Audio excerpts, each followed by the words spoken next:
Hello friends, welcome to the channel. In this video series, I will be making videos from the previous year questions for UGC NET. The video will deal with the previous year questions. In this particular video, we will be dealing with the PYQs from June 2018. Purpose of this video is to make you understand that what is the pattern of this UGC NET JRF paper. So in every question will be dealt in detail in this particular video. Moreover, I will also give you the hint that how I will solve this particular question. So lastly, this video will be important for anybody who is going for the UGC NET exam, UGC NET JRF exam, and it will be a very important video for the last 5 or 7 days when you start revising your particular subject. So there will be a whole playlist which is dedicated only to the PYQs from 2018, 19, 20, 21, 22. I will try to make the PYQs video of all the years so that you can understand what is the pattern of the UGC NET, and it will be more easy for you then to revise and to understand and solve the questions before your exam. So we will be starting this video from the next slide. So this is the first question, which is very easy question. The question is, which of the following is not included in the definition of law under Article 13 of the Constitution of India? निम्नलिखित में से कौन सा भारत के संविधान के अनुच्छेद 13 के अंतर्गत कानून की परिभाषा में शामिल नहीं है? तो legislation we all know. Legislation is passed in the parliament. Bills, act. Custom का मतलब होता है प्रथाएं, प्रथा कोई भी अगर हम फॉलो कर रहे हैं. ऑर्डिनेंस अध्यादेश का मतलब होता है जो एक विशेष टाइम में पास किया जाता है by the house, by the parliament. So ये तीनों these are included under article 13. The one which is not included is usages having no force of law. ऐसा यूजेज जिसके अंदर which is not backed by law. So the answer to this question is C. So the second question is, which of the following articles of the Constitution uses the term martial law? So martial law basically used है article 34 में. Article 33 जो है that deals with the armed forces, and it is very easy. Article 352 और 353 तो बहुत easily eliminate हो जाएंगे because article 352 and 353 deals with emergency provisions. सो ये दोनों आर्टिकल तो वैसे बहुत इजीली हम उसको एलिमिनेट कर सकते हैं. जो हमें प्रॉब्लम होगी वो आर्टिकल 33 और 34 में होगी, जो हमें याद करना पड़ेगा because it is something which we have to remember. So article 33 जो है that deals with armed forces. So article 34 deals with martial law. So this is the question which is related to assertion and reason. तो assertion और reason को solve करने का एक बहुत easy तरीका है कि फर्स्ट सबसे पहले तो हमें चेक करना है कि बोथ आर करेक्ट. अगर असर्शन और रीजन दोनों करेक्ट हैं तो उसके बाद हमें ये फॉर्मूला लगाना होता है. तो हम क्या करेंगे, हम असर्शन के बाद सिंपल सा एक बिकॉज फिट कर लेंगे और उसके बाद रीजन को रीड करेंगे. अगर तो वो उसको एक्सप्लेन कर रहा होगा तो आंसर हो जाएगा that both A and R are correct and R is the correct explanation of A. So I will do this in, I will show you. A person shall be qualified for being chosen as and for being a member of either House of Parliament if he holds any office of profit under the government. Because if peculiar gains is receivable in connection with the office, then it shall not become an office of profit irrespective of whether such gains are actually promised or not. So इस question में क्या scene है, इस question में the correct answer is C. That is, only assertion is correct but reason is not correct. So what is the explanation behind this? The assertion is correct because holding an office of profit disqualifies a person from parliament under article 102 subclause 1a. However, the reason is incorrect because even the possibility of receiving pecuniary gain, not necessary actual receipt, makes it an office of profit. So the key factor is whether the office carries the potential for financial gain, not whether the gain is realized or promised. Hence, the correct answer is C. So basically, जो reason है that is not true. So इसका answer हो जाएगा option C, that assertion is correct but reason is incorrect. So now this is a tricky question. इस तरीके के question में हमें कई प्रकार के ऑप्शंस दिए हुए होते हैं। उसमें से हमें या तो करेक्ट ऑप्शन चूज करना होता है या इनकरेक्ट ऑप्शन चूज करना होता है। ये बहुत इंपॉर्टेंट पॉइंट है that you should read the question correctly, because कई बार हम जल्दी जल्दी में ना करेक्ट को इनकरेक्ट रीड कर लेते हैं या इनकरेक्ट को करेक्ट रीड कर लेते हैं, और इसी वजह से हम पूरा क्वेश्चन गलत कर देते हैं जल्दी जल्दी में। और दूसरी ट्रिक इस क्वेश्चन को सॉल्व करने की बेसिकली होती है, इस क्वेश्चन को सॉल्व करने के लिए आपको डीप नॉलेज होनी कंपलसरी है। मतलब आपको चारों पॉइंट्स एटलीस्ट ना पता हो, बट एटलीस्ट दो या एक पॉइंट तो पता होना चाहिए for using the elimination method. तो इस क्वेश्चन का जो आंसर है that is two, the president may resign by writing under his hand address to the chief justice of India. So ये हमें पता है कि जब प्रेसिडेंट रिजाइन करता है तो वो वाइस प्रेसिडेंट को लिखता है। सो हमें अगर ये एक पॉइंट भी पता होगा तो हम डी ऑप्शन को इजीली एलिमिनेट कर सकते हैं, है ना। या फिर ये तीन ऑप्शन ए बी और सी में से कोई करेक्ट होगा, तो ये तो हमारे लिए कंपलसरी हो गया। तो इस तरीके से हम एलिमिनेट करके पता कर सकते हैं, बट फिर भी हमें थोड़ी सी knowledge we should have about this. So now this question deals with the matching of the list A with the list B. So इन तरीके के क्वेश्चन को अटेम्प्ट करना भी हमें एलिमिनेशन मेथड से ही करना होगा। एटलीस्ट मोस्ट प्रोबेबली ज्यादातर केसेस में ऐसा होता है कि आदमी को सारे केस लॉस नहीं पता होते हैं।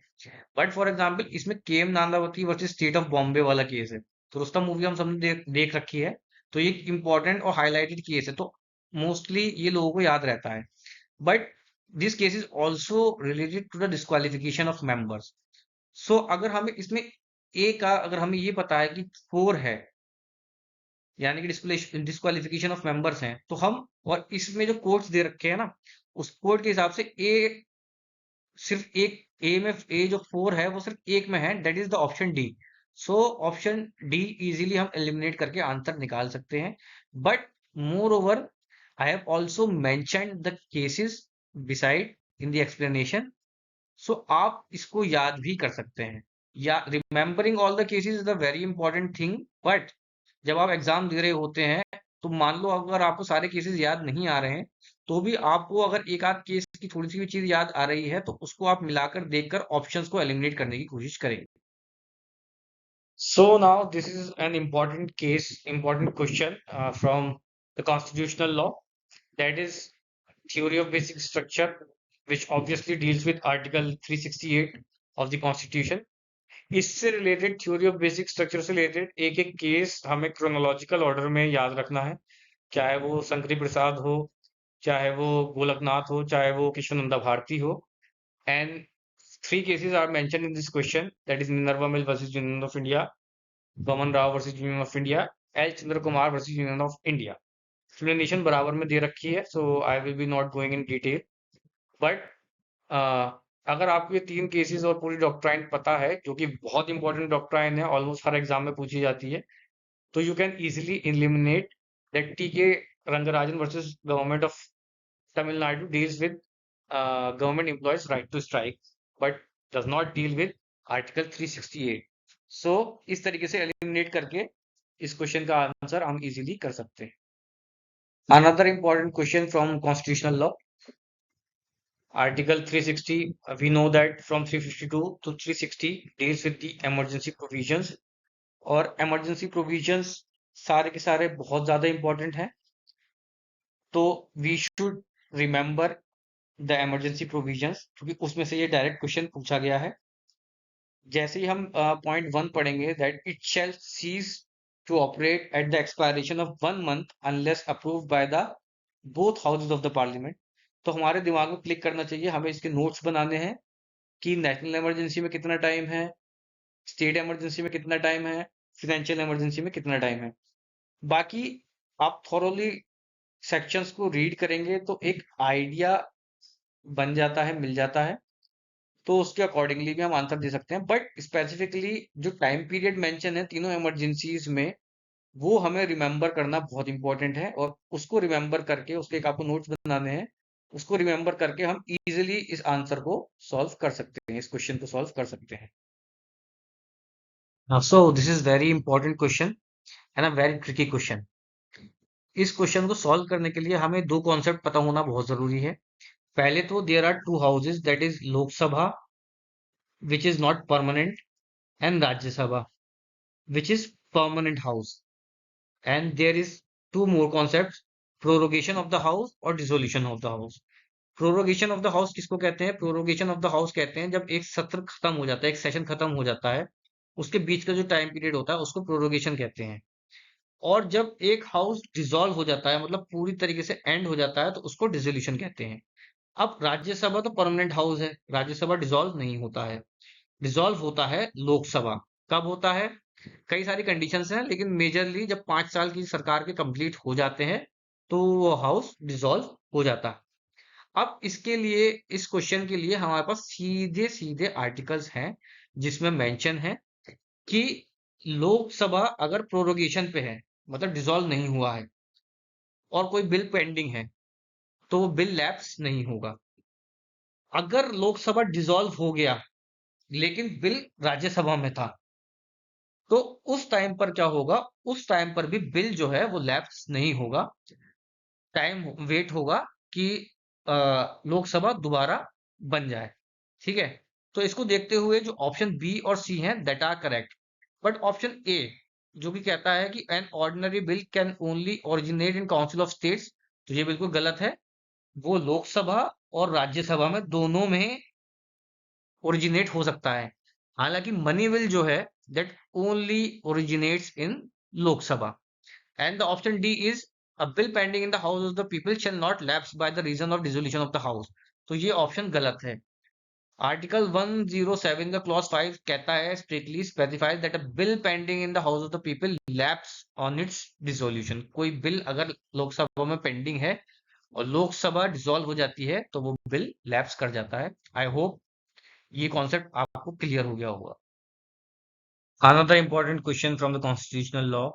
The question is, in which of the following case the parliament has no power to legislate on the state list? So ये बहुत easy है, इसको हम easily solve कर सकते हैं अगर थोड़ा दिमाग लगाएं तो अच्छा, ये क्वेश्चन थोड़ा वेग भी है क्योंकि इसमें ए ऑप्शन जो दे रखा है that is consent of the two states दे रखा है, तो ये थोड़ा सा वेग छोड़ रखा है, बट हम फिर भी इसको सॉल्व करने की कोशिश करेंगे। तो we will see option B that is implementing international agreements. तो most of all we know that international से रिलेटेड कोई भी एग्रीमेंट या कोई भी चीज होती है तो that is with the central government, that is parliament has power to legislate. Secondly, emergency is in operation. तो इमरजेंसी जब ऑपरेशन में होती है, स्टेट इमरजेंसी या नेशनल इमरजेंसी, तो बहुत सी पावर जो है वो सेंट्रल के पास ऑटोमेटिकली आ जाती हैं। D, in the public interest if so declared by council of states. तो इसके लिए भी हमारे पास एक बकायदा आर्टिकल 249 है जो स्पेसिफिकली इसको बोलता है। ठीक है? इसमें अब ये तीन ऑप्शन तो बिल्कुल क्लियर है, लेकिन चौथा वाला जो जो ऑप्शन ए है दैट इज वे। बट जब हमें लगता है, जब हमें पता है कि तीन ऑप्शन बिल्कुल क्लियर हैं, तो हम एग्जाम में जब कोई किसी क्वेश्चन को ट्राई करते हैं तो we will tick that question जो हमें मोस्ट प्रोबेबल लगेगा। ठीक है? जरूरी नहीं है कि वो बिल्कुल पूरी तरीके से करेक्ट ही हो, बट मोस्ट प्रोबेबल क्वेश्चन का जो ऑप्शन है इसमें दैट इज ए। सो इसीलिए इसका आंसर जो है वो ए है। The another question which is related to case laws. Case laws में हम कुछ नहीं कर सकते, we just have to remember the landmark judgements. इसको सॉल्व करने का सिर्फ एक यही तरीका है कि ऑलमोस्ट सारी लैंडमार्क जजमेंट्स और सारी रीसेंट जजमेंट्स जो कि बहुत ज्यादा पब्लिक में हैं या फिर बहुत ज्यादा फेमस हैं, उनको हमें याद करना ही होता है। इस क्वेश्चन को हम ट्राई कर सकते हैं, इस क्वेश्चन को हम ट्राई कर सकते हैं इस प्रकार से कि यूनियन ऑफ इंडिया वर्सेस संकलचंद सेठ वाला जो केस है, ये बहुत लैंडमार्क केस है और ये appointment, it is related to the transfer of जजेस, अपॉइंटमेंट एंड ट्रांसफर ऑफ जजेस। बाकी मेरे को नहीं लगता कोई भी केस हमें इतना याद होगा। सो मेरे हिसाब से मैं इससे अंदाजा लगाता है इसमें। Same as the last question, ये भी it's up to you to remember. So इस केस, इन चारों केसेस को आपको देखना होगा। इसका answer state of Tamil Nadu versus Shyam Sundar है। बाकी तीनों केसेस जो हैं that is related to parliamentary privileges. तो आपको इसी में से ना ज्यादा मेहनत नहीं करनी, आपको इसी में से इसको याद करना होगा। ये तीनों क्वेश्चन अपने दिमाग में बसा ले, ये तीनों ऑप्शन अपने दिमाग में बसाने होंगे। कि these are related to parliamentary privileges, और श्याम सुंदर का हमने एक्सप्लेन कर ही रखा है। Another important questions related to the constitutional law. So इस क्वेश्चन को जब हम गो थ्रू करेंगे तो मोस्टली देखो, fundamental rights, directive principle of state policies और फंडामेंटल ड्यूटीज, ये तीन चीजें बहुत ज्यादा इंपॉर्टेंट हैं जो कि हमें मतलब रिमेंबर होनी ही चाहिए। These should be on our finger tips अगर हम कोई सा भी लॉ से रिलेटेड एग्जाम देने जा रहे हैं। सो बेसिकली इसमें क्या है, it is the duty of every citizen to respect the country and abide by the constitution, तो ये तो फंडामेंटल ड्यूटी है, सबको ही पता है। Second is all minorities, whether based on religion or language, shall have the right to establish and administer educational institution। तो article 31, ये article 30 clause 1 ये बात कहता है। अगला जो है that is the related to cow slaughter, तो ये भी हमारे directive principle of state policy में आर्टिकल 48 में है।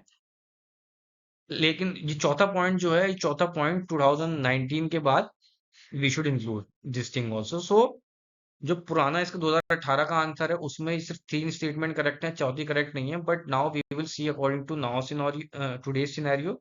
सो according to this all the statements are true. So now this is the first question which is from jurisprudence. Jurisprudence जब हम पढ़ेंगे तो हमें एक बहुत इंपॉर्टेंट चीज ध्यान रखनी है, that we should remember whatever is said by jurist. और जरूरी नहीं है कि हमें उसको हर चीज को रटना ही पड़ेगा, ठीक है।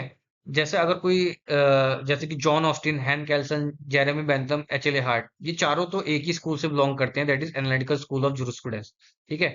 तो जुरिस्प्रूडेंस हम जब भी पढ़ेंगे तो सबसे पहले जुरिस्प्रूडेंस के जितने भी स्कूल्स हैं उन पांचों स्कूल्स या 6 स्कूल्स जितने भी हैं, जैसे कि natural school, historical school, analytical school, sociological school, ये 4 मेन स्कूल हैं, उसके बाद इनकी डिवीजन है, ठीक है। तो हम क्या करेंगे, पहले सबके जूरिस्टों के नाम लिख लेंगे, क्योंकि मोस्टली ना ऐसा होता है कि जब हम किसी जूरिस्ट को देख रहे होते हैं और हमारे सामने कोई कथन होता है उनका, तो हम अंदाजा लगा के भी ऑप्शन से सॉल्व कर सकते हैं। क्योंकि अगर कोई नेचुरलिस्ट है तो जाहिर सी बात है वो मोरालिटी की बात कहीं ना कहीं करेगा। अगर कोई बंदा एनालिटिकल स्कूल से बिलोंग करता है तो वो मोरालिटी से थोड़ा हटता हुआ दिखेगा, तो इस तरीके से भी हम अंदाजा लगा सकते हैं, ठीक है। बट जब उनकी कैटेगरीज की बात आएगी, जैसे कि यहाँ पर बात हो रही है कि एक्सपोजिटोरीज और सेंसोरियल में किसने डिवाइड किया, तो ये तो हमें रटना पड़ेगा। इसका ऑप्शन है C, that is Jeremy Bentham. Jeremy Bentham ने किया, क्योंकि इसी तरीके से और भी डिविजन्स किए गए हैं, ठीक है। और जैसे कि जॉन ऑस्टिन ने भी डिवाइड किया है, सैलमन ने डिवाइड किया है, तो ये पूरी लिस्ट तो हमें याद करनी पड़ेगी। Apart from these we have to remember the theories, ठीक है। थ्योरीज हमें दिमाग में रखनी ही पड़ेंगी, इसीलिए इन तीनों की थ्योरी मैंने यहाँ मेंशन कर दी है। जैसे कि जॉन ऑस्टिन की कमांड थ्योरी बहुत ज्यादा फेमस है, हैंस कैल्सन की प्योर थ्योरी ऑफ लॉ बहुत ज्यादा फेमस है, और एच एल ए हार्ट की रूल ऑफ रिकॉग्निशन बहुत ज्यादा फेमस है। इनकी बुक्स भी पूछी जाती हैं, तो मैं कोशिश करूंगा कि बुक्स पे, इनकी सेइंग्स पे, स्कूल ऑफ जूरिस्प्रूडेंस पे भी एक वीडियो बनाता हूं, बट नॉट टुडे। पीवाईक्यूज में we will be dealing with PYQ only. So देखो, जो मैंने बात पिछले क्वेश्चन में की थी ना, कि something we just have to remember, इसका कोई और ऑप्शन है नहीं, ठीक है। तो इसका आंसर स्टैमलर है। स्टैमलर बिलोंग करता है naturalist, natural school of law को बिलोंग करता है। तो हम बाकी ऑप्शन भी हैं, क्योंकि कंफ्यूजिंग बहुत है ये क्वेश्चन, तो इसमें आप क्लियर कट पता होना चाहिए किसने क्या बात बोली है, तो ही आप इस क्वेश्चन को सॉल्व कर पाएंगे, क्योंकि एक्विनस, फिनिस, ये सब भी नेचुरल स्कूल से ही बिलोंग करते हैं। सो इसका कोई और तरीका नहीं है, ये आपको रटना ही पड़ेगा।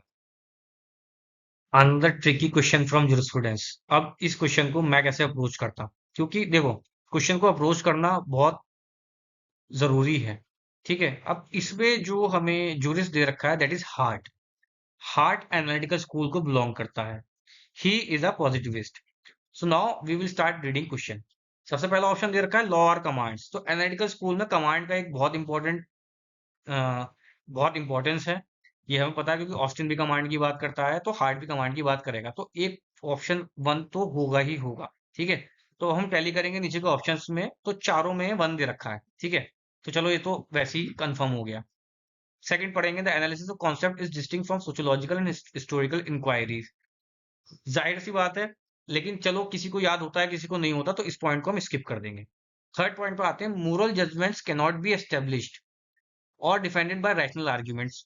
हम सबको पता है एनालिटिकल स्कूल के जो जूरिस्ट हैं वो मोरालिटी के थोड़े अगेंस्ट ही हैं, थोड़े क्या मतलब लगभग पूरी तरीके से अगेंस्ट ही हैं। तो तीसरी पॉइंट भी एक्चुअली हार्ट का है। ठीक है, चौथा पॉइंट हम पढ़ेंगे the law as it is actually laid down. So law what is and law what ought to be. तो पूरा एनालिटिकल स्कूल खड़ा है। तो यानी कि हमें क्लियर हो गया कि point one will be there, point three will be there, point four will be there. ठीक है, यानी कि वन, थ्री और फोर विल बी देयर। लेकिन अब हम दोबारा रीड करने की कोशिश करेंगे पॉइंट सेकंड को। तो पॉइंट सेकंड जो बात कह रहा है that analysis of concept is distinct from sociological and historical inquiries. तो जाहिर सी बात है, अगर कोई बंदा एनालिटिकल है तो there are more chances that वो सोशियोलॉजिकल और हिस्टोरिकल इंक्वायरीज से थोड़ा डिस्टिंक्ट होगा। तो इस तरीके से अंदाजा लगाकर हम इसको मार्क आउट कर सकते हैं that all the options on a safer side. इसका ऑप्शन वन, थ्री और फोर भी हो सकता था अगर आप सोचें तो। बट जब हम इसको अटेम्प्ट करेंगे तो we will be on a safer side, हम सेफर साइड देने की कोशिश करेंगे। तो we will mark one, two, three, four, because चारों ऑप्शन जो हैं that these are making sense. Okay, this is a classic question from jurisprudence that you have to match the jurist and his theories. So ये तो आपको याद करने से, रटने से ही थोड़ी सी आएंगी जब आप बार बार गो थ्रू करोगे, बार बार रिवाइज करोगे। बट फिर भी थोड़ा सा अंदाजा लगाया जा सकता है, जैसे कि imperative theory of law John Austin की होगी, जाहिर सी बात है। ठीक है, तो इस तरीके से सी थ्री ऑप्शन, अब दो हम इसको अगर हमें एक भी ऑप्शन पता है तो then we can easily eliminate the other option. वो आपकी किस्मत है कि वो तीनों, एक ऑप्शन एलिमिनेट हो रहा है कि दो ऑप्शन एलिमिनेट हो रहे हैं। But John Austin imperative school, क्योंकि इसको एनालिटिकल स्कूल को इम्पेरेटिव स्कूल भी कहते हैं, तो हम इस तरीके से इसको कर सकते हैं। और सोशल सॉलिडेरिटी की बात लिनल डिगिट करता है, तो इस तरीके से हम एलिमिनेट करके ना करेक्ट लगभग दो ऑप्शन तक तो पहुंच सकते हैं। और कभी कभी ऐसा चांसेस भी होते हैं कि हम एक सिंगल ऑप्शन तक भी पहुंच जाएं। वरना रिमेंबर सारी थ्योरीज याद करना थोड़ा मुश्किल जरूर है, बट याद करने का एक ही तरीका है, that is revise revise revise and revise. तो आपको एक चीजें मेक सेंस करने लगेंगी। Another important question of jurisprudence जिसमें they have mentioned the books. अच्छा, ये क्वेश्चन के तो ऑप्शन ही गलत है, क्योंकि taking right seriously this book is written by Ronald Dworkin. तो ये तो ऑप्शन ही गलत है, बट यस, मैंने सामने इसकी लिस्ट लगा दी है। तो आप कम से कम कोशिश करें जितनी ज्यादा बुक्स हो सके रिमेंबर करने की। jurisprudence में रिमेंबरिंग इज वेरी इंपॉर्टेंट।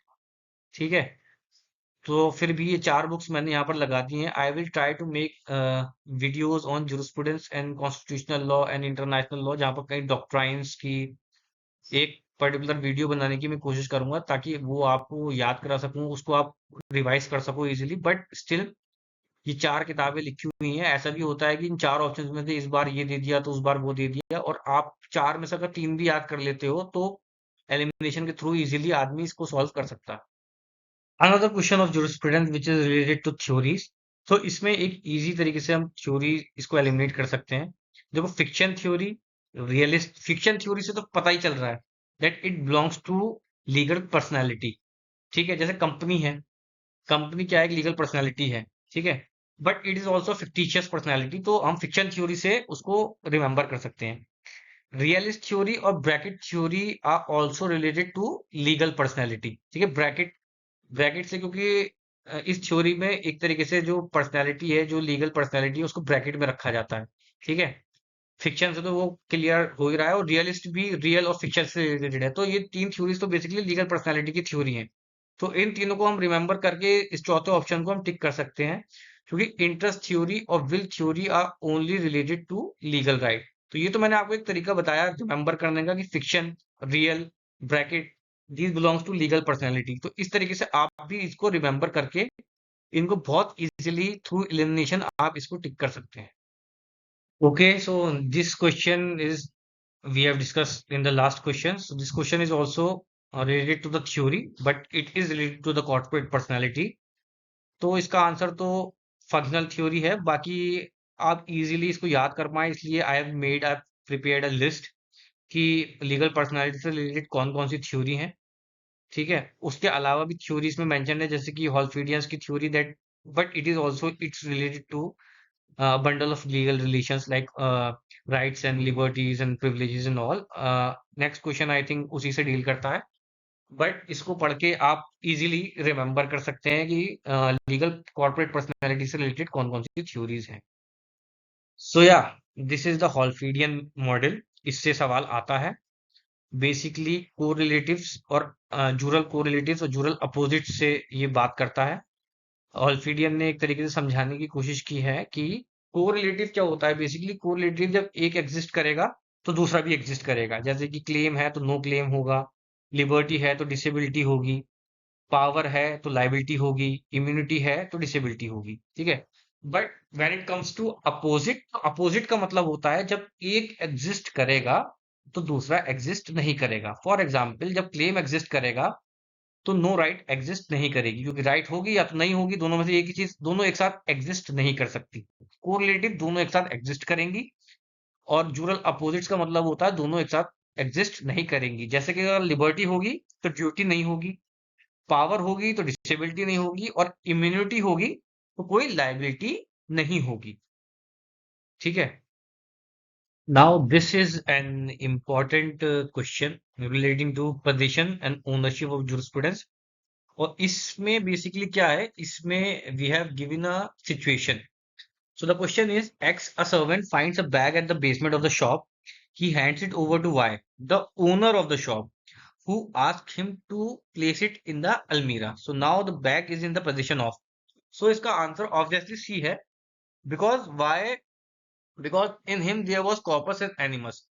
अब हम समझते हैं दो concept, that is corpus and animus. Corpus क्या होता है? Corpus is the physical control. और एनिमस क्या होता है? Animus is the intention to exclude others. Physical control, for example, आपका फोन आपके पास है, ठीक है, आपके पास है तो आपके पास उसका कॉर्पस प्रदेश, कॉर्पस भी है यानी कि फिजिकल कंट्रोल भी है, और एनिमस भी है, that is intention to exclude others. तो इन दोनों को जब मिला दिया जाता है, कॉर्पस और एनिमस को, तो उसको हम कहते हैं पोजीशन। ठीक है। तो इस केस में why, because he is the owner and he is also having the corpus and animals, the position of that particular thing. तो इसका ऑप्शन हो जाएगा सी। Now this is an interesting question relating to the validity of law. So the what the assertion here is, laws are valid only if they are just and because. So now we have to put the because to read the reason part. So laws are valid only if they are just because the aim of law is to secure the justice. ठीक है। अब इसमें scene क्या है, इसमें हमें because लगाने की जरूरत ही नहीं है, बिकॉज द असर्शन जो है, असर्शन वाला part is false and the reason वाला part is true. Why the assertion part is false? Because it says laws are valid only if they are just, but this is not the case. For example, I have also given the example in the explanation, but there is another example, that is the Nazi laws. Nazi laws are laws because they are passed by the authority, but they were not just. So though they were not just, but they were still laws. So because of this, the assertion is false. So the option is D. Now here we see the interesting question, and the option and the answer of this question is both assertion and reasons are true, and reason is the correct explanation of A. So now here in this question we will apply the formula of because. So I will read the question. Judges must follow authoritative precedents because authoritative precedents derive their authority from basic postulates of the legal system. Both are correct. इसको समझते हैं हम ऐसे कि जो भी decisions of the supreme court हैं, that are binding on the high courts and the lower courts, and from where the power comes from the constitution itself, which says that the decisions of the higher court will be act as precedents in the lower court. So this is very simple, and we have also put the thing, that is the formula of because here. It also fits here, so we can answer the option is A, that both A and R are true, and R is the correct explanation of A. So, in this question, there are four statements are given, and we have to choose the correct statement. So, पहली statement जो है, that is Hobbes, Austin, and Pufendorf subscribe to the view that law, properly so called and enforced by superior political authority, and hence deny legal character of international law. Analytical school के जितने भी jurist हैं, उनका ये मानना है कि जो लॉ है, इंटरनेशनल लॉ है, that is not law, because वो किसी एक पर्टिकुलर अथॉरिटी के द्वारा नहीं बनाया जाता है और उसका बाइंडिंग नेचर नहीं है। That's why they think that international law is not law. So option one is correct. Second option जब हम पढ़ेंगे, that is Oppenheim has remark that international law is the vanishing point of jurisprudence. Oppenheim ने ये नहीं बोला है, ये बोला है हॉलैंड ने, सो दूसरा ऑप्शन कट आउट हो जाएगा। तीसरा ऑप्शन है Holland subscribe to the view that international law is really law, जबकि हॉलैंड इस व्यू को सब्सक्राइब नहीं करता है। He does not consider international law as law, so ये ऑप्शन गलत हो जाएगा। Last is Starke has express the view that international law is a weak law, और ये बात स्टार्क के द्वारा कही गई है। स्टेक नहीं, स्टार्क है, so you should note it down. So the correct options are 1 and 4। So पिछले क्वेश्चन से we have entered international law, और इस क्वेश्चन में what we are dealing is the theories which defines the relationship between international law and municipal law। तो कई सारी theory है यहाँ पर, ज्यादातर थ्योरी मैंने यहाँ पर लिख दी है। ठीक है, सबसे पहले आती है मोनोइस्ट थ्योरी। उसमें क्या होता है कि उसके जो भी एक्सपोनेंट्स हैं वो ये कहते हैं कि इंटरनेशनल लॉ और म्युनिसिपल लॉ दोनों एक हैं, अलग अलग नहीं है। Then there comes dualism. Dualism में क्या होता है, जिसके एक्सपोनेंट्स अपने ट्राइपल एंड एंजिलोटी हैं, जो ये कहते हैं कि that there is basically difference between international law and municipal law. ठीक है, फिर थ्योरी आती है specific adoption theory, which subset of, ये एक डुअलिज्म का सबसेट ही है। ठीक है, but this is not given by Triepel and Anzilotti. फिर आती है delegation theory, that suggest domestic law drives authority from international law, कि जो भी डोमेस्टिक लॉज हैं वो अपनी अथॉरिटी, बाइंडिंग नेचर जो लेते हैं वो इंटरनेशनल लॉ से ही लेते हैं। बट इस, तो ये चार थ्योरीज हैं जो कि रिलेशनशिप को इंटरनेशनल एंड म्युनिसिपल लॉ को दर्शाती हैं। ठीक है, इसके डिफरेंट डिफरेंट एक्सपोनेंट्स हैं। ये जैसे कि मोनोइज्म का कैल्सन है। ठीक है, कैंसल कहता है कि इंटरनेशनल लॉ और जो कि डोमेस्टिक लॉ वो अलग अलग नहीं है, वो एक ही है। तो इस तरीके से आपको ये थ्योरीज और इनके एक्सपोनेंट याद करने होंगे, क्योंकि बदल बदल के आती हैं। कभी कभी मोनोइस्ट पूछ लेते हैं कि उनके एक्सपोनेंट का नाम दे देते हैं, या फिर मोनोइस्ट दे देते हैं और एक्सपोनेंट के नाम दे देते हैं और उनसे पूछते हैं इनमें से कौन उसका एक्सपोनेंट है। तो इसी तरीके से ये चार पांच थ्योरीज हैं जो कि घुमा घुमा के पूछी जाती हैं। नाउ जैसे हमने लास्ट क्वेश्चन में theories related to the relationship between international law and municipal law पढ़ी। ठीक है, तो अब ये पार्ट, ये क्वेश्चन जो है ये आया है आपकी रिकॉग्निशन से रिलेटेड जितनी थ्योरीज हैं उनसे। ठीक है, तो इसका भी मैंने एक चार्ट बना दिया है। इसका आंसर कैल्सन है, कॉन्स्टिट्यूटिव थ्योरी की जो बात करता है। कॉन्स्टिट्यूटिव थ्योरी क्या है? कॉन्स्टिट्यूटिव थ्योरी ये कहती है कि एक स्टेट तभी स्टेट मानी जाएगी जब उसको दूसरी स्टेट्स रिकॉग्निशन दे देंगे। ठीक है, फॉर एग्जाम्पल किसी ने एक स्टेट की सारी कंडीशंस फुलफिल कर ली, लेकिन अभी उसको स्टेट नहीं माना जाएगा, उसको एक नया देश नहीं माना जाएगा जब तक जो दूसरे देश है उसको रिकॉग्निशन न दे। फिर आती है डेक्लरेटिव थ्योरी, जो कि ओपेनहाइम और मॉन्टेविडियो कन्वेंशन में भी है, जिसके अकॉर्डिंग जैसे ही कोई स्टेट एग्जिस्टेंस में आती है उसको किसी की, यानी कि एक स्टेट क्या होती है जिसमें पॉपुलेशन, टेरिटरी, गवर्नमेंट और सुवेरेनिटी, ये चार इंग्रेडिएंट्स, चार एसेंशियल्स है स्टेट के, ये हों। ठीक है, जैसे ही कोई भी स्टेट ये चारों चीजें पूरी कर लेती है तो डेक्लरेटिव थ्योरी के अकॉर्डिंग वो स्टेट बन जाती है। कॉन्स्टिट्यूटिव थ्योरी के अकॉर्डिंग वो स्टेट, चारों ये एसेंशियल होने के बाद भी स्टेट तब बनेगी जब उसको कोई और स्टेट रिकॉग्निशन देंगी। तीसरी थ्योरी आती है स्टॉपेल की, जो कि लॉथरपैक ने दी है। इसके अकॉर्डिंग क्या होता है कि अगर किसी ने एक बार, किसी स्टेट ने किसी स्टेट को एक बार रिकॉग्निशन दे दी तो देन इट इज एस्टॉप्ड। ठीक है, एस्टॉपल एविडेंस एक्ट का एक कॉन्सेप्ट है। अगर किसी ने रिकॉग्निशन दे दी तो उसको फिर वो वापस नहीं ले सकता है। चौथी थ्योरी आती है इसमें कलेक्टिव रिकॉग्निशन की, जिसका एक बहुत उम्दा एग्जांपल है recognition by international organisation. For example जब सिक्योरिटी काउंसिल, जनरल असेंबली मिलके किसी स्टेट को, किसी देश को मान्यता देते हैं, तो कई सारे स्टेट्स जो कि पार्ट हैं सिक्योरिटी काउंसिल के या फिर जनरल असेंबली के, यूनाइटेड नेशंस के, वो ऑटोमेटिकली उनको रिकॉग्निशन दे देते हैं। पांचवी थ्योरी आती है फंक्शनल थ्योरी, जो कि ज्यादा पूछी नहीं जाती है, बट इसमें क्या होता है, recognition depends upon state's ability to function. इस थ्योरी के अकॉर्डिंग मतलब अगर ये चार पांच चीजें, चार एसेंशियल्स पूरे हो चुके हैं और अगर वो सही से स्टेट चला पा रहे हैं अपने फंक्शंस को, स्टेट के जो फंक्शंस होते हैं दैट इज गवर्नेंस, और किसी के साथ ट्रीटी करने के इन फंक्शंस को कोई स्टेट अगर कंप्लीट कर पा रहा है तो उसको स्टेटहुड का वो दे दिया जाएगा। ठीक है, तो इसी तरीके से ये बेसिकली 5 थ्योरीज हैं, ये 5 थ्योरी घुमा के पूछते रहते हैं, और इसमें इनके जो कि प्रोपोनेंट हैं, जो कि जूरिस्ट हैं, उनके नाम भी पूछे जा सकते हैं, इसलिए लगभग ज्यादातर मैंने मेंशन कर रखे हैं, और इससे रिलेटेड आप और भी पढ़ सकते हैं। सो इस क्वेश्चन के बारे में मैं ज्यादा कुछ एक्सप्लेन नहीं करना चाहूंगा, क्योंकि ये कुछ थोड़ा टफ क्वेश्चन है, और बेसिकली ऐसे क्वेश्चंस को हम अटेम्प्ट ना करें तो वो ज्यादा इजी होता है। हालांकि इसमें भी कुछ हिंट्स हैं, जैसे कि जो चौथा ऑप्शन है जो बोल रहा है 10 non permanent member of the security council are elected by the general assembly for 5 years, ऐसा नहीं है, वो 2 साल के लिए इलेक्ट होते हैं। ठीक है, तो इस तरीके से छोटी मोटी जानकारी भी अगर हो तो थ्रू इल्यूमिनेशन हम इसको कर सकते हैं, but this is a tough question. अच्छा, इस क्वेश्चन को जब हम वी विल बी अटेम्प्टिंग, तो इसमें मैं एक बहुत इंपॉर्टेंट पॉइंट क्लियर कर देना चाहता हूं कि that you have to go through the whole charter of the International court of Justice. उसमें जितने भी मोटे मोटे आर्टिकल हैं उस पे एक आपकी निगाह होनी चाहिए। आपको यूएन चार्टर लगभग पूरा एक गो थ्रू करना है। उसमें सिक्योरिटी काउंसिल से रिलेटेड, जनरल असेंबली से रिलेटेड, रिकग्निशन से रिलेटेड जितने भी आर्टिकल्स हैं उन सबको आपको एक बार सरसरी निगाह से गो थ्रू करना है, क्योंकि उसमें से सवाल पूछे जाते हैं।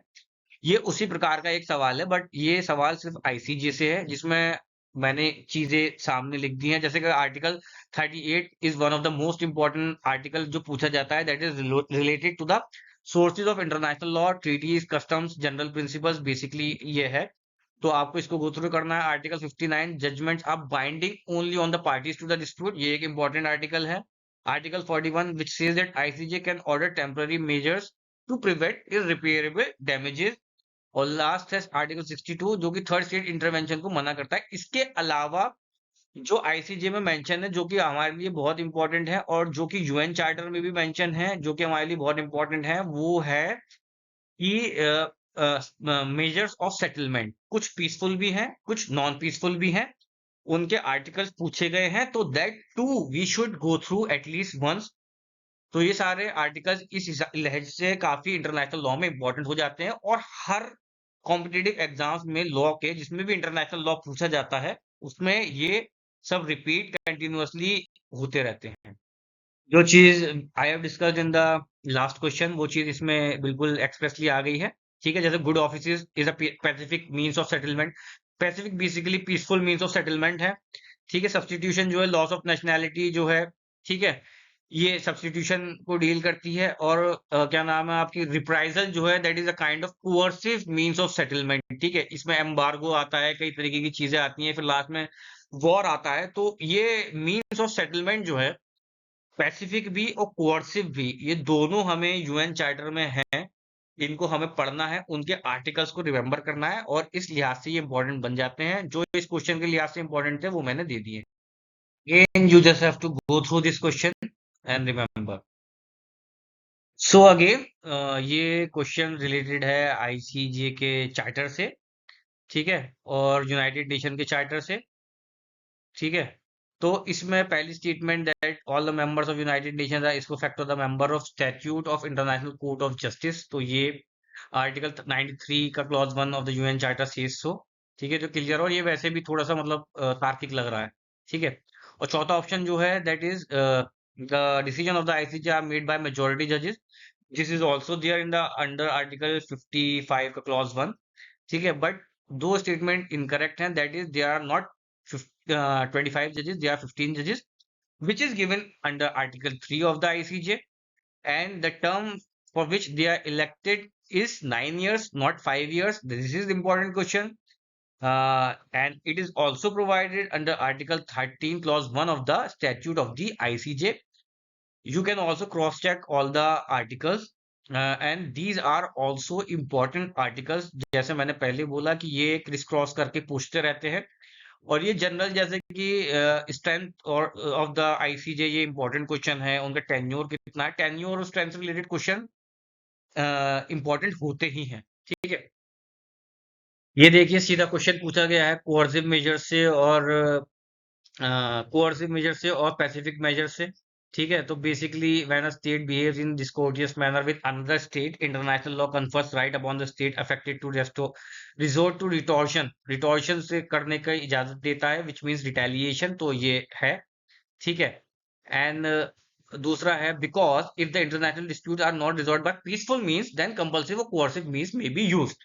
सो असर्शन और रीजन दोनों लय में है, ठीक है, बोथ करेक्ट है। And R is the correct explanation of assertion. ये जो रीजन दिया गया है ये असर्शन का करेक्ट एक्सप्लेनेशन है, ठीक है।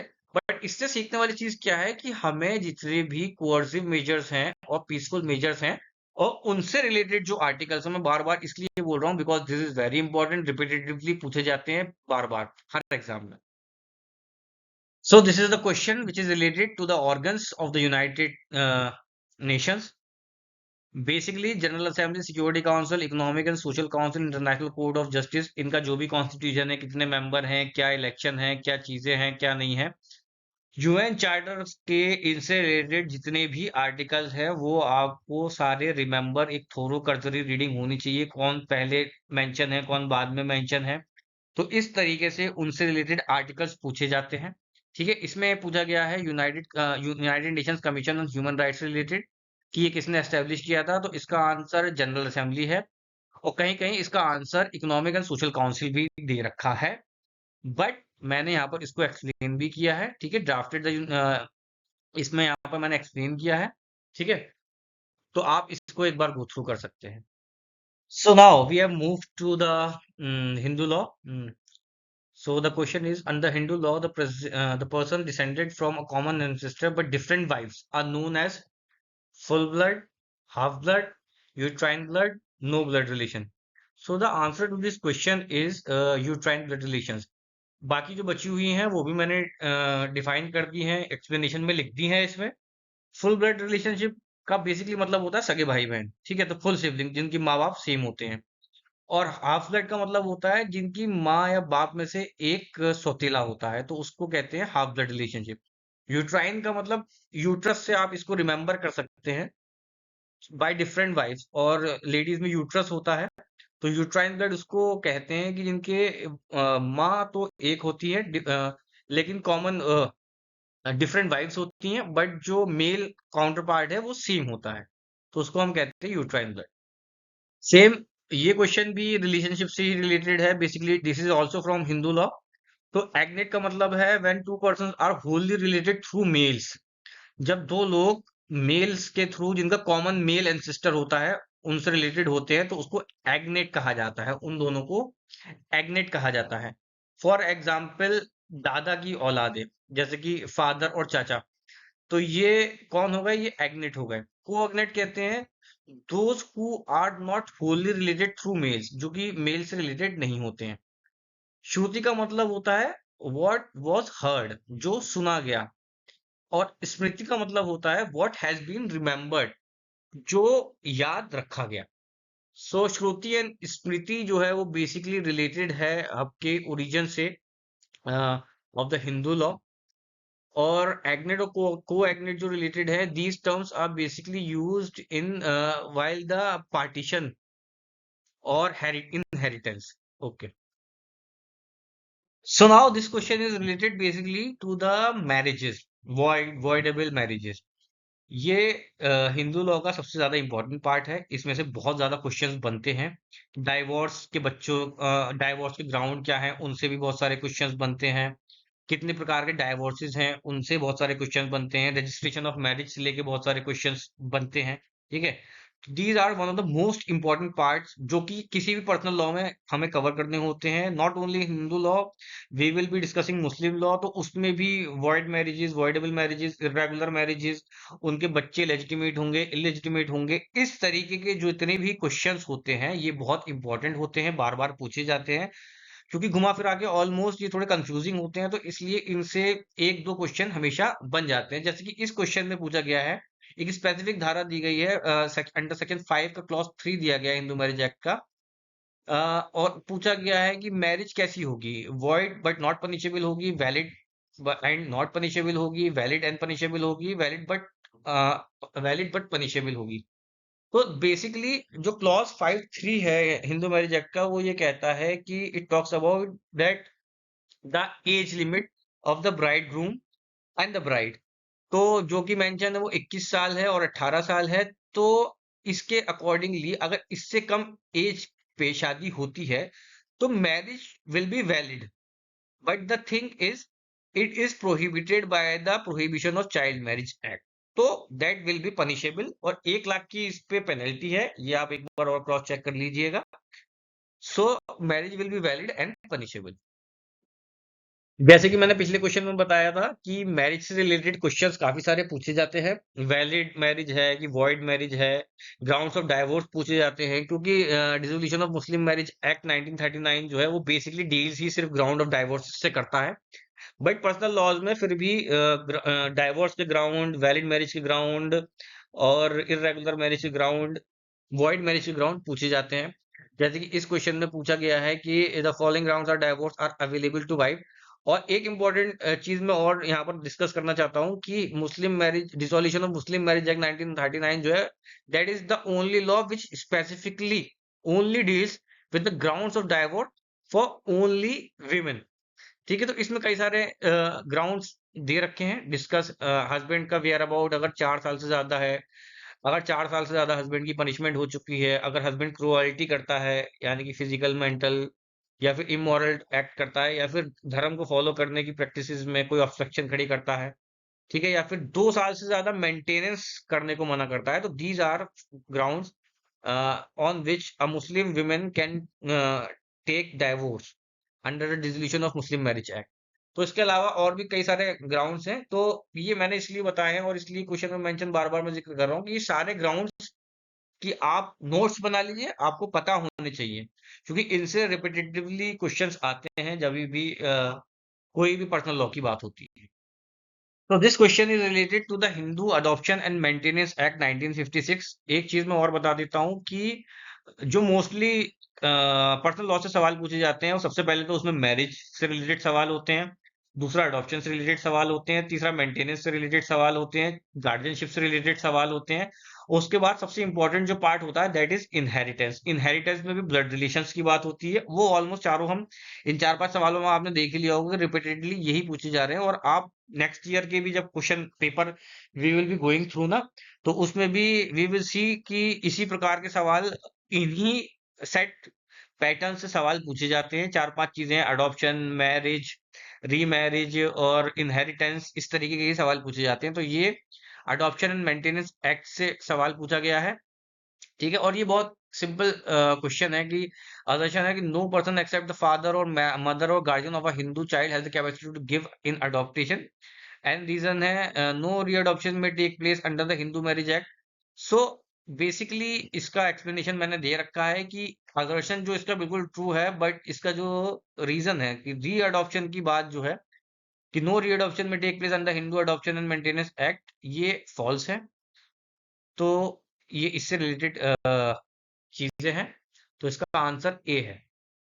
नाउ अगेन क्वेश्चन आ गया है मेंटेनेंस से, हिंदू मेंटेनेंस से, ठीक है। तो ये डिफरेंट सेक्शंस हैं, ये सेक्शन तो आपको याद करने ही करने हैं because these are very important section. इसके अलावा डाइवोर्स से रिलेटेड जितने सेक्शन हैं, चाहे वो म्यूचुअल कंसेंट से हो, 13B हो, चाहे वो 11 हो, कॉन्जुगल राइट्स के बारे में हो, ये सारे भी आपको याद करने हैं, ठीक है। और इसमें मेंटेनेंस के जो डिपेंडेंट हैं, first class heir, second class heir, maintenance के डिपेंडेंट्स, ये सारे आपको रिमेंबर करने होंगे। These are very important. So इसका ऑप्शन बी है कि सेक्शन 18 मेंटेनेंस ऑफ वाइफ से डील करता है, section 19 maintenance of widowed daughter in law से डील करता है, विडोड डॉटर इन लॉ की बात हो रही है यहाँ पे।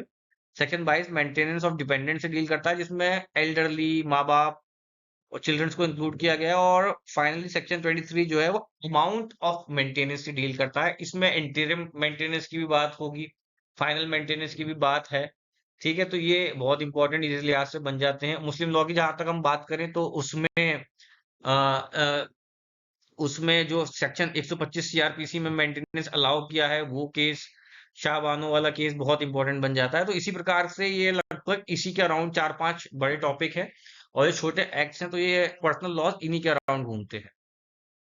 सेकेंडली इसमें जैसे इस क्वेश्चन में हम देख सकते हैं कि this is related to the marriage of all person who are citizen of India, compulsory registration से रिलेटेड है, which is also from the personal law itself. तो इसमें 4-5 लगभग 15-20 केसेस हैं, केस लॉज हैं, जो कि बहुत इंपॉर्टेंट है। जैसे कि जिसमें से एक ये सीमा वर्सेस अश्विनी कुमार भी है, जो बेसिकली रजिस्ट्रेशन ऑफ मैरिज से डील करता है, ठीक है। इसमें कहा गया था, all marriage in India irrespective of religion must be compulsorily registered in the state where they are solemnized. So बाकी अदर केसेस भी मैंने इसमें लिख दिए हैं। सरला मुग्धल का केस बहुत इंपॉर्टेंट है, जो कि बायगेमी का केस है। Hindu law when converts to Islam for just marriage, और बायगेमी के लिए जो कन्वर्जन होते हैं उससे रिलेटेड ये सरला मुग्धल वाला केस है। बाकी ये 2 केसेस भी है, गुरुपर्ण वर्सेस हीराबाई, जो कि इनहेरिटेंस से रिलेटेड है, और शास्त्री वर्सेस मूलदास, जो कि not marriage, it is also not related to marriage registration, it is related to concern Hindu religious endowment से रिलेटेड है। सो इस तरीके से 15-20 केसेस हैं दोनों हिंदू लॉ में और मुस्लिम लॉ में, जो इंपॉर्टेंट हैं, जो आपको याद करने पड़ेंगे। मे बी मैं लेटर ऑन इनके ऊपर वीडियोस बना सकता हूँ। So again, this is from the marriage itself, from the Muslim law. This is a concept, muta marriage. Muta marriage is kind of temporary marriage. तो इसके कुछ वो दिए गए हैं मुता मैरिज के एसेंशियल्स दिए गए हैं, उसमें से कौन से फुलफिल होते हैं, कौन से फुलफिल नहीं होते, तो उसका अकॉर्डिंग क्वेश्चन बनाया गया है। तो muta marriage is the temporary marriage, ये ठीक है, recognize in the Sunni law, this is not recognize in the Sunni law, only recognized under Shia law, and a marriage and a fixed time period is there in the marriage. So 3 elements, 3 essential इसमें है। तीसरा वाला जो दूसरा वाला जो है recognized under Sunni law, so ये नहीं है, तो इसका ऑप्शन होंगे 1, 3 and 4, and the answer is C. So इसी तरीके से मुस्लिम मैरिज से रिलेटेड भी क्वेश्चंस, मतलब बेसिकली पर्सनल लॉज में यही 4-5 एरिया है मोटे मोटे, जिसके अराउंड क्वेश्चंस घूमते हैं। अगेन हिंदू मैरिज से रिलेटेड क्वेश्चन आ गया है इसमें, related to the divorce.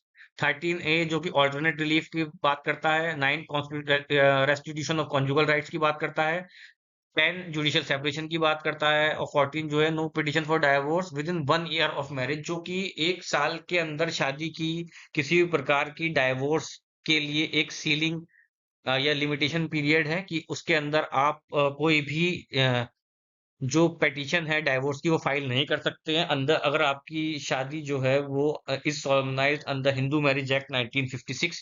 So yes, again what I have said earlier in the questions, कि ये सारे पॉइंट्स हमारी उंगलियों पर होने चाहिए, हिंदू लॉ और मुस्लिम लॉ और पर्सनल लॉस, क्या वो स्पेशल मैरिज एक्ट के भी कुछ पॉइंट्स हो तो उसमें भी हमें पता होना चाहिए कि कहाँ डाइवोर्स हो जाता है, कौन सी कंडीशंस में, और कौन सी कंडीशंस में डाइवोर्स नहीं होता है। तो प्यूबर्टी हिट करने पे क्या कॉन्सेप्ट है, तो ये सारी चीजें हमें टिप्स पर होनी चाहिए। तो मोस्टली हिंदू लॉ और मैरिज लॉ इसके अराउंड ही आपको मिलेगा, बिकॉज कि ये बहुत ज्यादा इंपॉर्टेंट टॉपिक है। इसीलिए मैंने इस स्लाइड में जो डाइवोर्स के प्रोविजंस हैं हिंदू मैरिज एक्ट में 1955 में, ग्राउंड्स ऑफ डाइवोर्सेस जो मेंशन है सेक्शन 13 में, that I have mentioned in this slide, for either spouse, adultery, cruelty, desertion for 2 years, conversion to another religion, incurable mental disorder, venerable disease, renunciation of the world, and preemption of marriage. That is, if someone is missing for more than 7 years, then it will be a good ground for divorce. Additional grounds are also mentioned, that is before pre 1995 bigamy by husband था, rape, sodomy, bestiality भी included है अब, no cohabitation after maintenance order, ठीक है, section 18 of the Hindu adoption and maintenance act इसकी बात करता है। फिर divorce by mutual consent section 13 भी बहुत इंपॉर्टेंट हो जाता है, requires 1 year of separation and mutual agreement है, और इसका भी कूलिंग ऑफ का पीरियड है 6 महीने से लेकर 18 महीने तक। फिर 1 साल का बार जो हम पहले डिस्कस कर चुके हैं अंडर सेक्शन 14 है, ऑल्टरनेटिव रिलीफ की भी बात है, ठीक है, कोर्ट में grant judicial separation instead of divorce, जो कि अंडर सेक्शन 13A है, that is Hindu marriage act. And void and voidable marriages mention है सेक्शन 11 एंड 12 में। सो वॉइड मैरिजेस में बाइगेमस मैरिज है, सपिंदर रिलेशनशिप है, और prohibited degrees. Prohibited degrees basically जो जिस रिलेशनशिप में आप शादी नहीं कर सकते, जैसे कि भाई बहन की शादी और कजिन्स में, और कई प्रकार की इसमें रिलेशनशिप मेंशन है। बाइगेमस मैरिज का मतलब होता है एक साथ 2 शादियां करना। वॉइडेबल ग्राउंड्स है, ये गौर करने वाली बात है कि वॉइडेबल ग्राउंड्स कौन कौन से, impotency, fraud, coercion, pregnancy by another women, avoidable grounds. और इसको डिटेल में आप सेक्शन वाइज पढ़ सकते हैं, जो कि आपको पढ़ना पड़ेगा, एक बार गो थ्रू करना पड़ेगा, और इसको याद भी रखना पड़ेगा, वरना ये this is one of the most important topic when it comes to personal laws. So now this question is basically from the Indian Contract Act 1872. Indian contract act 1872 में सबसे ज्यादा इंपॉर्टेंट टॉपिक्स कौन से हैं? सबसे पहले तो हमें उनका क्लॉज 2 बहुत अच्छे से पता होना चाहिए, which is the definition clause, जिसमें offer, promise, revocation, consideration, void contracts, voidable contracts, ठीक है, ये सारी चीजें मेंशन है। उसके बाद रिवोकेशन कैसे होती है, एक्सेप्टेंस कैसे होती है, ऑफर की एक्सेप्टेंस कैसे होती है, कौन से सेक्शन के अंडर मेंशन है, कब एक्सेप्टेंस प्रपोजल की तरफ से खत्म हो प्रपोजर की तरफ से खत्म हो जाती है या कंप्लीट हो जाती है, communication of offer, communication of acceptance. तो ये सारे टॉपिक्स इसमें बहुत ज्यादा इंपॉर्टेंट बन जाते हैं। ये पर्टिकुलर क्वेश्चन जो है ये प्रपोजल कैन बी रिवोक्ड के ऊपर है। A proposal may be revoked at any time before the communication of its acceptance is complete as against the proposer. अच्छा, इसमें कंफ्यूजन खड़ी होती है कि प्रपोजर के पास से कम्युनिकेशन कब कंप्लीट हो जाता है और रिवोकेशन की पावर कब चली जाती है, रिवोकेशन कब कंप्लीट हो जाता है। तो इसको आपको थॉरोली पढ़ना है, ठीक है। तो ये बहुत ज्यादा इंपॉर्टेंट टॉपिक बन जाता है इंडियन कॉन्ट्रैक्ट एक्ट के लिहाज से। So this is related to the last question. मैंने जैसे बोला कि रेवोकेशन एक्सेप्टेंस बहुत ज्यादा इंपॉर्टेंट टॉपिक है और थोड़ा सा कंफ्यूजिंग भी है, तो मैंने सोचा कि इसको थोड़ा सा एक्सप्लेन कर देता हूँ।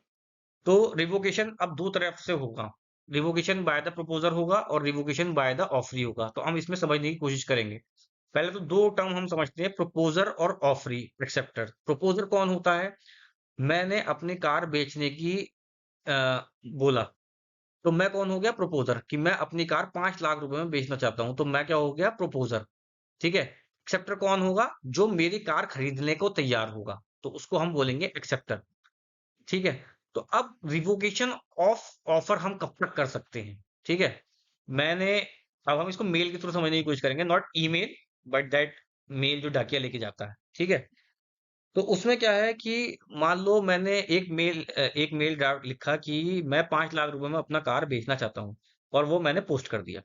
तो अब मैं उसको रिवोक कब तक कर सकता हूँ? अपने ऑफर को मैं रिवोक की मेरी लिमिट है कि वो जो कि एक्सेप्टर है, जो खरीदने वाला है, उस तक नहीं पहुंचना चाहिए। अगर उस तक पहुंच गया और उसने खोल लिया, देन मेरी राइट रिवोक करने की खत्म हो गई, फिर मैं अपने ऑफर को रिवोक नहीं कर पाऊंगा, ठीक है।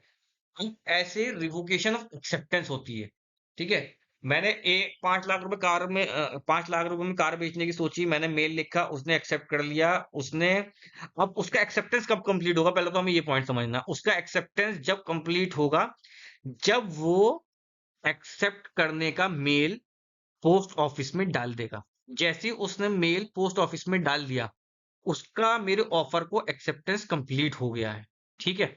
अब उस एक्सेप्टेंस को रिवोक कब तक कर सकता है? उस एक्सेप्टेंस को वो रिवोक कर सकता है उससे पहले कि उसका जो एक्सेप्टेंस है वो मुझ तक पहुंचे, ठीक है।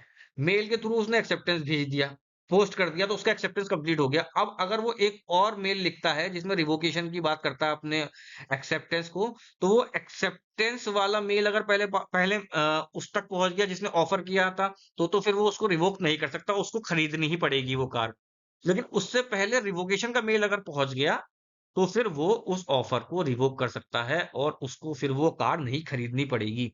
आई होप कि ये मैंने एक्सप्लेन कर दिया है, और इसको आप एक बार इसमें एक्सप्लेनेशन में पढ़ेंगे तो मेरी बात को जब उसको जोड़ के देखेंगे, कोरिलेट जब करेंगे, तो आई थिंक कि 100% आपको समझ आ जाना चाहिए। So now this is another important part of Indian Contract Act 1872, which is consideration. This is defined under section 2D, and many questions are asked in many exams relating to law from this consideration part. So यहाँ पर 4 कथन दिए हुए हैं, ठीक है, जिनमें से which are correct इस पूछा गया है relating to a consideration. So the first one is a price for any promise. Second is only a moral obligation. Third is a motive for any promise. Fourth, something of value in the eye of law. So a price for any promise, this is correct. Consideration is a price, not necessarily monetary, but it is a price which is made for fulfilling of the promise. And the second thing is only a moral obligation. No, it is not just a moral obligation. Third is a motive for any promise. No, it is also not the motive for any promise. But fourth thing, something of value. Yes, consideration may be monetary, may not be monetary, but it should be something of value in the eye of law. ये होना बहुत ज्यादा important है. So इसीलिए the answer is B, that is only 1 and 4 are correct, 2 and 3 are not correct. So consideration, इस topic को आपको बहुत ध्यान से पढ़ना है. बहुत ज्यादा इंपॉर्टेंट टॉपिक है. कुछ ही टॉपिक जो कि ज्यादा इंपॉर्टेंट है, that is from section 1 to I think section 72, जिसमें कंटीजेंट कॉन्ट्रैक्ट बीच में आता है, और what is consideration, what is valid consideration, और कॉन्ट्रैक्ट विद माइनर है, वॉइड एब इनिशियो होता है, कब नहीं होता. उसके बाद फ्रॉड, मिसरिप्रेजेंटेशन, अनड्यू इन्फ्लुएंस, इससे रिलेटेड लगभग सेक्शन 1 से लेके सेक्शन 72 तक काफी सारे पॉइंट्स हैं, और ऑलमोस्ट जितने भी हैं सारे के सारे इंपॉर्टेंट हैं, जो कि आपको गो थ्रू होने चाहिए, क्योंकि लॉर्ड फेयर के ज्यादातर इसी में से सवाल आते हैं. So yes, this is very important.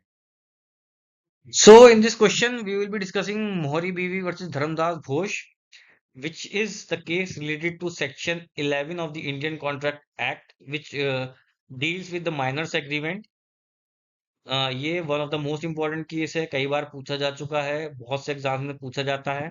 ये बेसिकली कहता है कि any agreement with a minor is null and void, and basically void ab initio, that is it is void from the very first instance.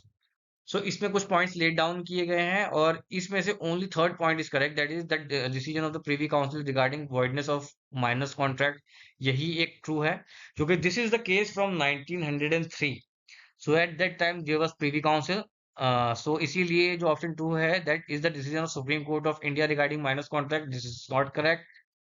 Or when a minor attains majority, the contract can be valid. This is also not correct, because the contract is itself is void ab initio. And the last one has laid down the contract without consideration is void. So this does not deal with this. So yeah, Mohri Bibi versus Dharamdas Ghosh. This is one of the most important case. ऐसे ही almost हर section से related कुछ important case laws हैं. Basically tort और contract case laws से बहुत ज्यादा deal करता है. तो मेजर मेजर केसेस जैसे कि ब्रीच ब्रीच ऑफ कॉन्ट्रैक्ट और इस तरीके के केसेस, हेडली वर्सेस बैक्सनडेल है, ली वर्सेस पॉवेल है, और भी कई सारे केसेस आपको गो थ्रू होने पड़ेंगे. तो ऑलमोस्ट आपका कॉन्ट्रैक्ट कंप्लीट हो जाएगा. So this question is related to the concept of acceptance. There's assertion that acceptance is to offer what lighted match is to a train of gunpowder, and the reason is acceptance cannot be separate from offer. तो इसका answer तो basically कुछ और दिया गया था अंक तालिका में, लेकिन मेरे हिसाब से इसका answer A and R both are true है, and R is the correct explanation of A है. बट आप लोग भी इसको एक बार गो थ्रू कर सकते हो, ठीक है, क्योंकि एक्सेप्टेंस इसमें ये बोला गया है कि जो माचिस बारूद के साथ करती है वही एक्सेप्टेंस ऑफर के साथ करती है, जो कि वैलिड है बिल्कुल, ठीक है. तो एक्सेप्टेंस को हम सेपरेट नहीं कर सकते हैं ऑफर से. मेरे हिसाब से both are true and R is the correct explanation of A. बाकी आप लोग इसको एक बार गो थ्रू कर सकते हैं, इस पर डिफरेंट ओपिनियंस हो सकते हैं, ठीक है, क्योंकि ये एक थोड़ा सा वेग टाइप का question. Okay, so now moving on to this question. This question is basically related to a doctrine, that is non est factum, which means it is not my deed. ये मेरा काम नहीं है, मेरे द्वारा किया गया काम नहीं है. So ये basically किस चीज से related है doctrine? This doctrine is related to the nature of the contract. ठीक है, तो इसमें क्या है, बेसिकली अगर कोई फंडामेंटल मिस्टेक होती है from both the sides regarding anything in the contract, so that is considered that the contract is not valid, and it is not the deed of the person who are contracting, because he does not know the nature of the contract. ठीक है, तो इसमें basically पहला क्या है, तो एक fundamental mistake होनी चाहिए. इसमें एग्जांपल है कि जैसे कि आपने मॉर्गेज डीड साइन करने जा रहे थे, लेकिन धोखे से आपने साइन कर दी गिफ्ट डीड. तो ये क्या हो गया कि this is non est factum, ठीक है, it is not my deed. Secondly जो नेग्लिजेंस है ना, वो जो नेग्लिजेंस है that is due to mistake, ठीक है, डिस्पाइट रीजनेबल आपने केयर लिया होना चाहिए, और उसके बाद भी मिस्टेक होनी चाहिए. तो ये आप इसको डॉक्ट्राइन को एंगेज कर सकते हैं, इस डिफेंस को ले सकते हैं, ठीक है। फॉर एग्जांपल ब्लाइंडनेस की वजह से या इलिटरेसी की वजह से या फ्रॉड की वजह से आपने कर दिया, तो ये नॉन एस फैक्टम में चली जाएगी और आपको ये नॉन एस फैक्टम का डिफेंस मिल जाएगा, ठीक है। The defence only applies to mistake about the nature of the contract and not the identity of the party. अगर आइडेंटिटी ऑफ द पार्टी को लेकर मिस्टेकन है तो ये नहीं होता डिफेंस। सब्जेक्ट मैटर को लेके है तो that is mistake of quality हो सकता है, ठीक है। और प्रॉमिस तो इररिलेवेंट है ही। So the answer to this question is nature of the contract, जो कि बेसिकली नॉन एस फैक्टम की डॉक्ट्राइन डिफेंस डील करता है। So now this question is dealing with the under section 17 of the Indian Contract Act, that is fraud. मैंने अभी पहले भी बताया था कि ये 4-5 तरीके की चीजें होती हैं जिसमें फ्री कंसेंट की बात होती है। फॉर एग्जांपल अनड्यू इन्फ्लुएंस है, फिड्यूशियरी रिलेशनशिप की बात करता है, ठीक है, फ्रॉड है, मिस रिप्रेजेंटेशन है, मिस्टेक है। तो उन केसेस में कॉन्ट्रैक्ट का क्या होता है, क्या वो वैलिड होता है, क्या वो वॉइड होता है, क्या वो वॉइडेबल होता है, ठीक है। तो ये सारी चीजें पता होनी जरूरी है क्योंकि इन सेक्शन 15, 16, 17, 18, 19, 20, 21 इनसे काफी सारे क्वेश्चंस बनते हैं, काफी सारे एग्जाम्स में पूछे जाते हैं। So this basic question is from section 17। तो सेक्शन 17 जो कि डील करता है फ्रॉड से, तो इसमें पूछा गया है कि क्या does not fall.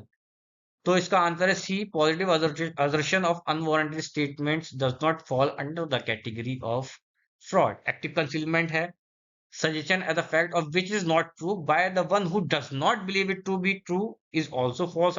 This also falls under the category of fraud.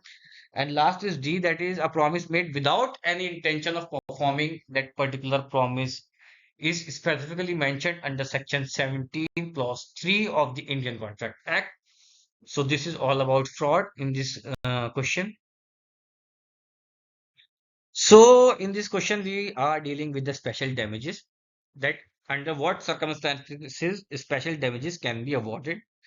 तो इसका ऑप्शन है D, only when the special circumstances causing the loss of profit resulting from the breach of contract were brought to the notice of the party committing breach at the time of formation of the contract, then only you can claim special damages.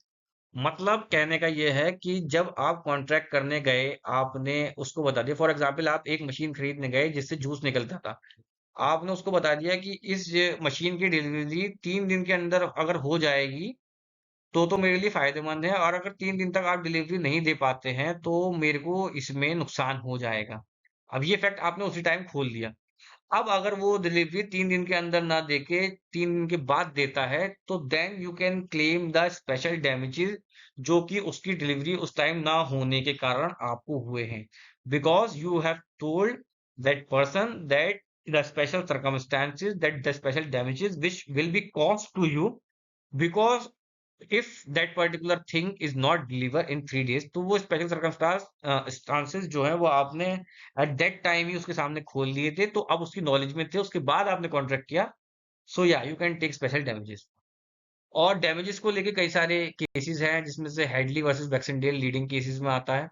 तो ये cases आपको go through करने पड़ेंगे, जितने भी cases इसमें, चाहे वो फ्रॉड से रिलेटेड हो, चाहे वो एक्सेप्टेंस से रिलेटेड हो, चाहे वो डैमेजेस से रिलेटेड हो, चाहे वो कॉन्टीजेंट कॉन्ट्रैक्ट से रिलेटेड केसेस हो, तो ये सारे केसेस इंपॉर्टेंट है। So now we have entered the tort domain.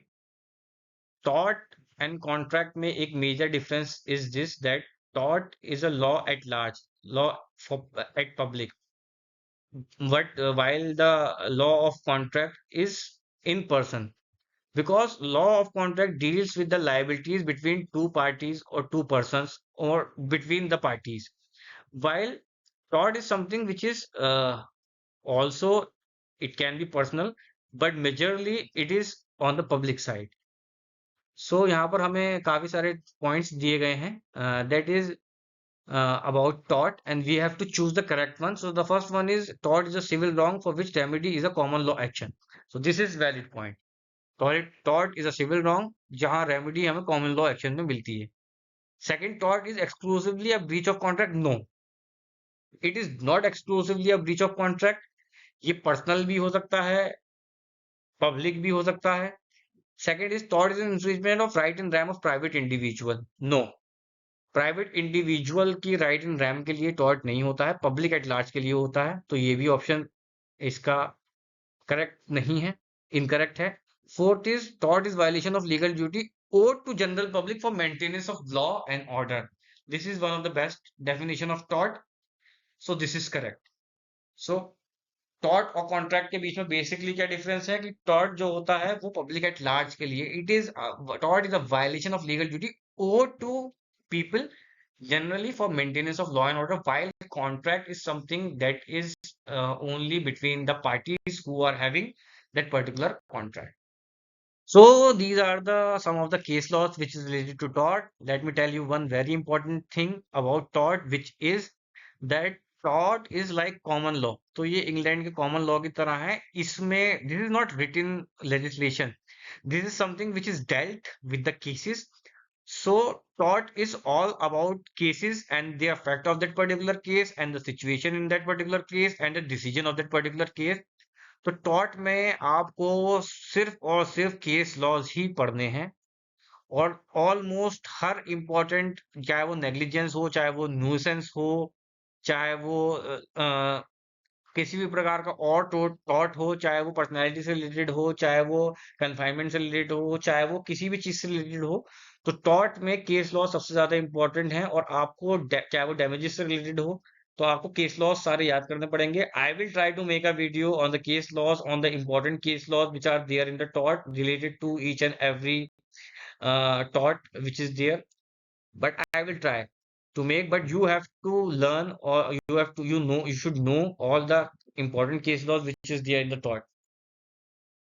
So lastly, this is the question which is related to the tort of defamation. तो इसमें 4 पॉइंट्स दिए गए हैं जिसमें से हमें पता करना था कि कौन सा point that is correctly matched. So the first is fair comment, an expression of statement of fact. No, it is not an expression of statement of fact. It is just a mere opinion. So first is not correct. Second is absolution privilege, statement made by member of either house of parliament inside or outside. No, हमने constitutional privileges पढ़ी है. MP MLA के पास जो privileges है that is only inside the house, not outside. So this is also not correct. Third is justification by truth. Yes, it is enough if statement is substantially true and not maybe mathematically accurate. उतनी accurate ना हो, but it should be true. So this is the justification by truth. For this consent, plaintiff has not, consent is immaterial, is irrelevant in the tort of defamation. ठीक है? Justification by truth is the answer to this. So this is all about. In this video, we will be dealing with only this. In the next video, we will be taking the part 2, where we will be moving on from the 53rd question to the last, that is 100 question. We will be dealing in that.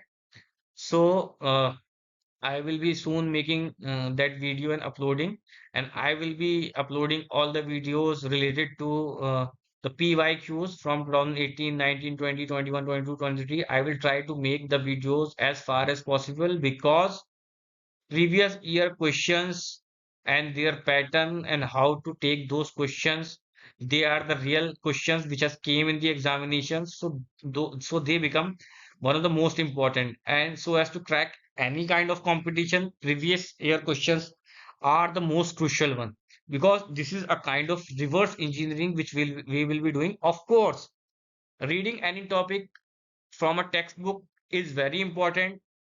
PYQ are important from the revision point of view and the attempt point of view, and most importantly, to know the pattern of the question, to know the pattern of the competition of that particular, that how the exam and from which part the exams come. So that's why I'm dealing all the things, all the points, whichever is giving in the PYQ, and I will try to cover all the major things in any particular question. But still, you need to go through the books. You have to go through all the questions yourself, also attempt them, try to remember them, try to learn from them. So all the best. Next videos will be coming soon.